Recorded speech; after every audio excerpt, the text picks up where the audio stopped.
What's up, guys? Welcome back to another video. I have a customer Samurai here that I'm working on, which I'll show you.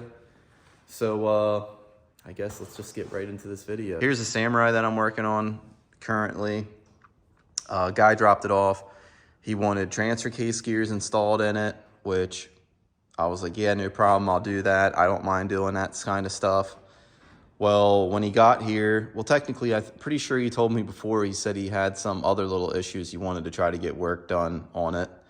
And I was like, whatever, like, if it's nothing major, I'll do it. So he dropped it off.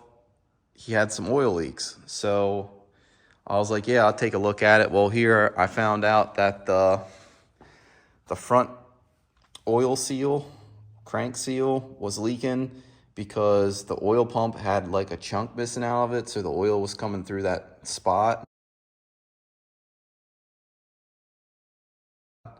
So it was leaking oil, and then it also had two broken bolts broke off that hold the oil pan on. So I ended up I extracted those broken bolts, which the one was super easy, and I was like, man, that one was easy. And then the next one, not so easy. It took me probably like 2 hours to get it out. I'm not a professional bolt extractor, so yeah. So I pretty much got all that stuff done. I ordered a new oil pump for it, so I got all that back together. I got the whole front end back together. I got the transfer case gears in. I got that back in. I started it up. Well, technically, I turned it over probably for like 30 seconds just to get the oil pumping through it. And then I started it up. I let it run probably for 2 or 3 minutes. And then I looked underneath it. All was good. Well, here I went for my daily walk, and I came back, and there's a puddle of oil on the floor. And it was coming from the front. So I ended up tearing it all back apart, and I found out that the seal ripped, which... I can't, there you go. It's kind of hard to see in here. But the seal ripped right here, which when I put seals on, I usually put a little bit of grease on it so it slides on nice and easy. So the seal went on good, but when I pulled the oil pump out of the box that I got it out of when I bought it, I noticed that the seal was really, really hard, like it was really, really old, or just, I don't know, it was really, really stiff. But like, I don't know, I didn't really think of anything of it. Could that have been the cause of the failure? Like, just because the seal was old and junk and hard, or was it my fault? I have no idea. So I ordered a new seal kit Monday. Well, Friday, they couldn't get it till Friday, so I ended up getting it Friday. I pulled the seal out of the box, and then check this out. So there's the new seal, which is completely hammered, and I can't even use it because it's torn. So yeah, so this was like the last one around me that they could get, which still took a week. So I ended up putting the seal in a while, which it's definitely a lot softer, and it's a different color, which, I mean, not that has anything to do with it, but it definitely feels like a better seal. And go figure, like that, it's messed up. So I'm waiting on getting that seal in. They said they would have it Monday, which today's Sunday. So I'm hoping to get all that back together and have this thing running. He also showed up and he said, yeah, the brake fluid's a little low too, which I haven't looked at that yet, which I'm going to do here soon, which I'm pretty sure I found it to be either a rear wheel cylinder because there's fluid running down the back of the tire. And then there's a bunch of fluid up on the passenger front tire all around it too. So I'm thinking either he broke a brake line or the rear wheel cylinder on the passenger side. So here's the brake line. Like, I thought maybe it was rubbing against the shock, which would rub through, but it looks fine. But there is a bunch of oil like all over the shock, all over the steering, leaf spring. So yeah, that looks fine. I pulled the rear tire off too because, like I said before, it was leaking oil. And I determined, I'm pretty sure it's brake fluid, not brake fluid, gear oil. It smells like gear oil, tastes like gear oil. It's definitely gear oil. Yeah, so the bearing don't seem bad. Just probably the axle seal is out of it, so I guess I'm gonna try to put a new axle seal on it since I'm pretty sure I have one around here. Yeah, I think I got one around here somewhere.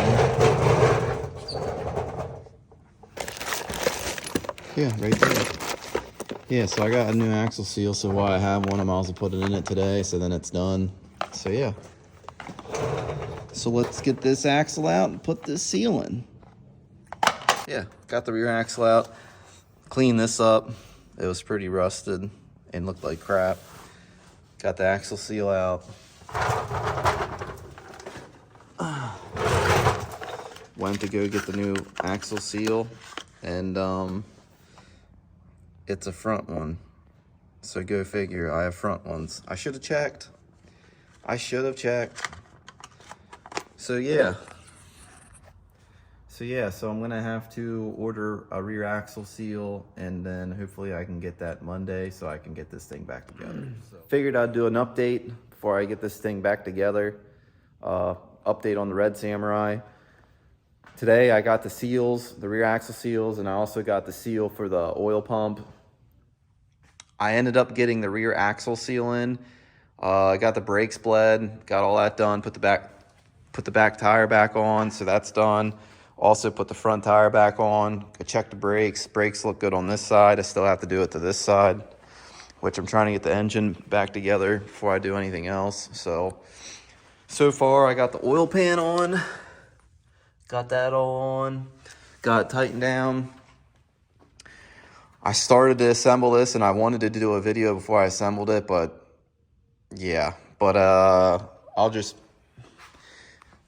show you.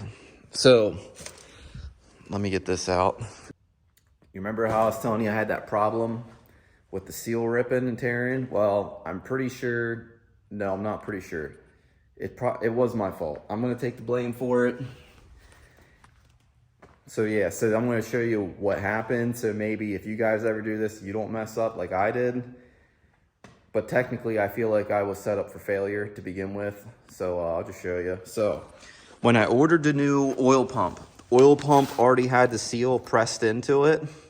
So when you go to put this on, like it's kind of like, not geared, but it's keyed, not keyed, but it has to go on one way. So then when the crankshaft's spinning, it's spinning the oil pump. So when you're getting this on, you're trying to line up that to go on the shaft, and then you're also trying to make sure the seal gets on. Well, when you line it up and you push it on, the seal was curling out around it, out the shaft, which I saw that when I started to put the new seal on. So I was like, well, that's probably exactly what happened to the first seal that I put on. It pushed the seal out, and then when I ran it, it cut the seal. So yeah, you can see where the chunk was missing on that, which causing it to leak. So yeah, that was my fault. I'm gonna take blame for it, whatever. So like I said, yeah, I'm putting this thing back together. I'm trying to get this thing running tonight, so then I can hopefully drive it around tomorrow and just make sure it's good before I tell the customer it's good to be picked up. But I also gotta pull the tires off this side and check this brake pads and the rear shoes. So last night I got it all together. I drove it around my garage. It worked good. It worked real good. Well, this morning I got here, this morning I got here, I had to ship some packages, got all that stuff done, started working on the Samurai. And well, here I drove it for a little longer. I took it down the street and back, and everything seemed good. I left to go get lunch. I came back, looked underneath of it. Guess what I found? Some more oil leaks. I tore it all back apart. I thought it's something I did again. Well, here I found another oil leak. So I'll just show you what I found.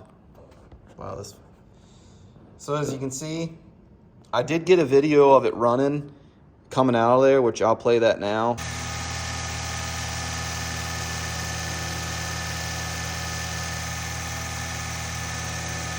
Pretty much, it's leaking from the head gasket, which, like, how can I say this? Did the oil pump cause the oil leak? Maybe it was leaking. Maybe it was leaking. It was cracked. The oil was all around it. That's where I thought it was messed up at, because the oil runs right straight down and right into the bottom of where the pulley goes. or the whatever you want to call it. So it literally goes right down there and it just starts splashing up. So I thought, hey, maybe that's the reason, but maybe it wasn't. I don't know, but that's definitely leaking oil out of there. So my plan now is to rip the valve cover off and see if the head bolts are loose on that side. Fingers crossed they are, because I am not putting a head gasket in this thing. That's the plan. So I'm gonna get this torn apart and hopefully it's that easy. Well, last update for this video on the Red Samurai. I got it all back together. I talked to the customer and I told him, hey, I'm not confident enough in rebuilding the motor, which technically doing the head gasket. So he's gonna come pick it up Monday. So I'm pretty much done messing with it. It's just something I don't want to get into. Like, I don't know, like you tear the head off, you might find more problems wrong with it. And it's just like, I don't have time to mess with that. That's pretty much going to be it for the Red Samurai.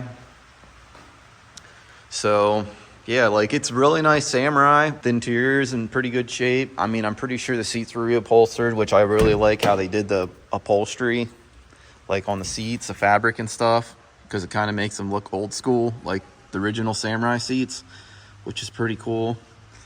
But yeah, it's a really nice Samurai. I don't know if I showed this at all in the last clip, but I had a guy come do a 3D scan on the Toyota axle, and he put all these little marker dots to track it, which I'll show you a picture of what it looks like in 3D CAD software. It actually looks pretty sweet. So yeah, something I've been trying to learn how to do is 3D designing to be able to build cooler, newer products. So yeah, so haven't touched that thing yet. I need to rip the axles out of it and test the perches I got made for the rear axle swap, for the Toyota axle swap in the rear, figure out the U-bolt size and lengths, and probably figure out lower shock mounts too. So yeah, that's pretty much going to be it for this video. If you like this video, hit the like button. If you want to see more of my videos, please subscribe. And as always, thanks for watching.